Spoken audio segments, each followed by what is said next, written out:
Hi, Sam here.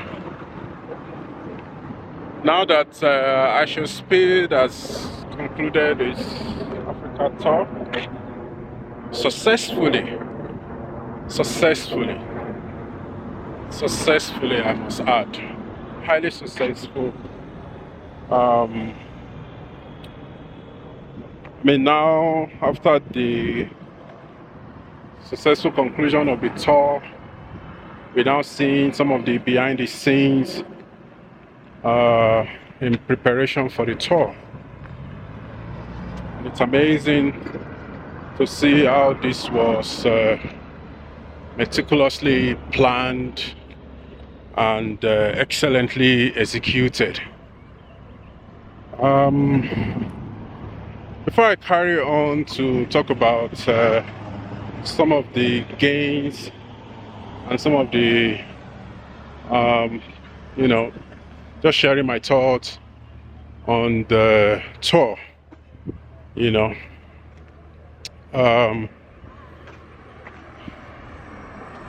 there's something that came to mind, and I was thinking about it a lot, and then I saw a video that confirms what my assumption was, which is, throughout the tour, iShowSpeed never showed, because in my mind I'm like, okay, how are they able to move so efficiently from one African country to another, and within 24 hours to 48 hours it would have been done in a country, moved to another one, and begins a stream, or begins to stream. And I'm like, okay, I mean, using commercial flight, would not have been possible. It would have been possible using commercial flight to be able to efficiently move from one nation to another. My assumption was right, that they're probably using a private jet or using private jets. Because they have a private jet, and I know that I'm not the only one, that has this assumption. Does he own a private jet? If he doesn't, is he using one particular private jet? Is he sponsored? All those questions were there. But more importantly is that iShowSpeed never showed throughout the tour, throughout his Africa tour, he never showed himself inside the private jet. In fact, there was a video, and again, my thought was around that, because all these celebrities, influencers, and all of that, they like to show that quote unquote luxurious aspect of their lifestyle for whatsoever reasons. But more importantly is that again, I'm like, why is it not showing that part of this whole pieces? And so I saw a video where there was one particular video where people that were waiting for him on the tarmac, were trying to video him coming, highlighting from the private jet. And immediately he saw it, he turned back. It was just at the entrance, or the exit rather, of the private jet. And when he saw that, there were cameras, or people videoing him, he turned back. And immediately I saw his team telling the people to bring the camera down. Obviously that was where the video ended. Then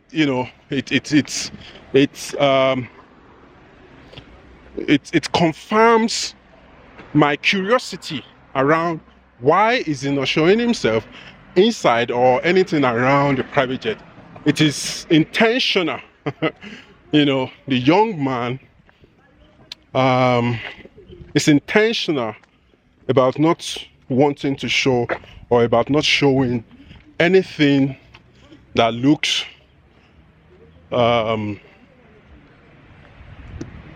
or yeah, I don't know, maybe I don't know how to put it, maybe anything that looks luxurious, or you know, or anything that attaches any form of luxurious connotation to his trip. He wants it to be raw, he wants it to be about the culture, he wants it to be about the people, and that was his goal. So that's, again, that action whereby it turned away from the cameras, went back, because he doesn't want this African tour, this Africa tour of his, to be anything about you know, the private jet and all this so-called luxurious lifestyle. Kudos to him, and talk about the intentionality and some of the things that we now know are part of his mission, you know, for the tour. Excellently executed. It was about him showcasing the richness, you know, the richness of African culture, the richness of African culture, the beauty of Africans, you know, the love, the true love. The last video that I did about iShowSpeed's Africa tour, you know, kind of emphasizes on the love, you know, and I was thanking Africa and Africans for showing iShowSpeed so much love, the kind of love that he would never, ever, ever in his life forget. And I'm sure he never imagined that he would, you know, experience so much love as he did. So, you know, it was about the tour. It was about him immersing himself in the culture, showing how beautiful we are as Africans, you know, how beautiful our continent is, the landscape, because obviously there are a lot of misconceptions, you know, about who we are in our core and what we live like. You know, people outside of Africa, they think we are all poverty-stricken people. They think we are all poverty-stricken people. They don't believe, or they don't, of course now they know, many of them now know how beautiful and how rich we are, you know, and our land, the landscape, you know, it was able to show the beauty of our landscape. Is it in South Africa or in Kenya, Namibia, Botswana, you know, name it. When you went to Egypt, of course, a lot of people know about the pyramid, but for the very first time, you know, a live stream was done inside the pyramid, you know, which was beautiful, and you know, if we go and talk about the winner, the winning nation, Ghana, congratulations. Ghana, congratulations. You know, you did so well. Ghana, thank you. Thank you for showcasing the richness of your culture. Thank you for not losing track of what the mission is about. For the young man and his team, he was able to immerse himself in the Ghanaian and African culture. Whilst in Ghana, we now know that his mom is Ghanaian. He has declared himself 100% African.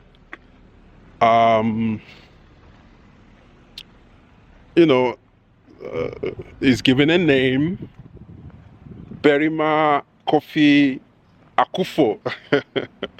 And he loves the name. He tells everybody about the name. Very excited. Hi, I was here 2 weeks ago. Oh. Just be careful walking, especially like cars. Thank you. Jump out of the car, grab things. Oh, thank you. Thank you for letting me know. Appreciate it. So, the young man showed the richness of the continent, so beautiful. Like I was saying, Ghana, it took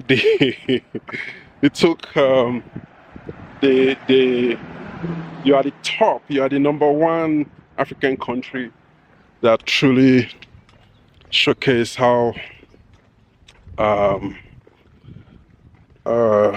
beautiful and rich we are as Africans. So Ghana, congratulations to you, and to the rest of the African countries, South Africa, Botswana, Namibia. I mean, look at the last country did before we left the continent, Namibia. Such beautiful people, rich culture.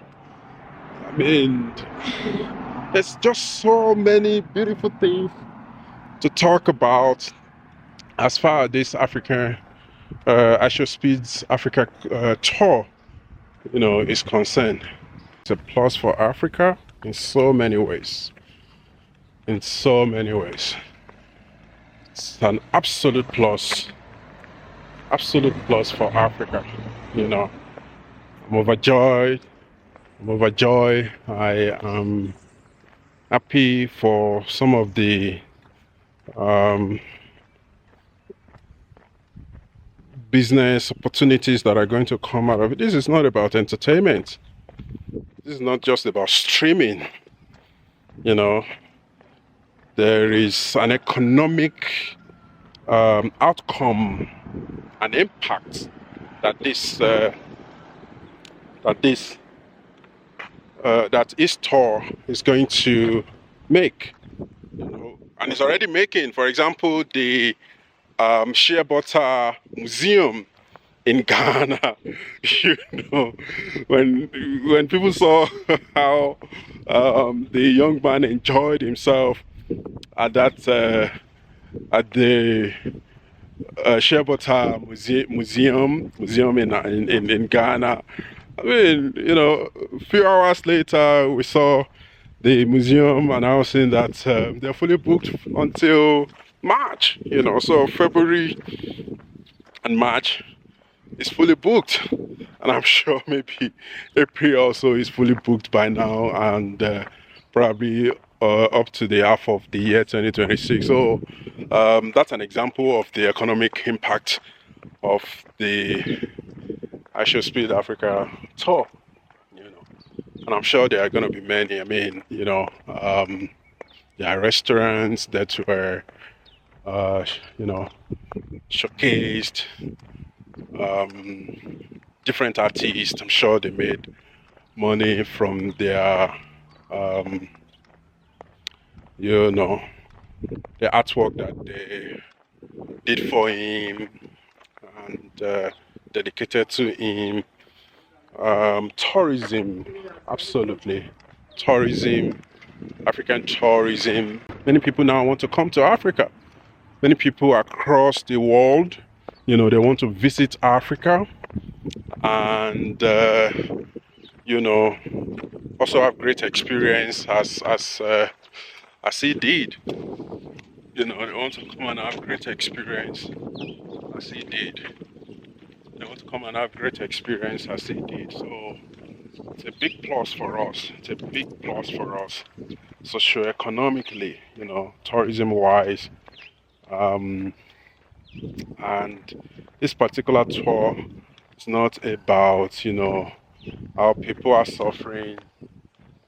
Beautiful golf course. Golf course. Not sure that view is good. You guys can see it anyway. It's a beautiful golf course. I'll show you more view. Um, so yeah, you know, let's see another view here. Absolutely beautiful golf course. Absolutely beautiful. People are enjoying themselves. Yeah, so just thought I'll share my thoughts on that and all the positive things that happened in that tour, and the again economic impact, the socio-economic impact, and all of that. Let me know in the comments where you're watching from across the globe in Africa. Let me know what are some of the things that you see, you know, after the tour, after iShowSpeed's African tour. Let me know. Let me know what you know, what are some of the highlights for you? What's your overall feedback? Um, you know, do you think it's coming back soon to do the likes of francophone countries like DRC, Cameroon? Of course, it did some francophone countries, you know, the likes of Ivory Coast, um, Senegal, Benin, you know, Benin Republic. It's so beautiful.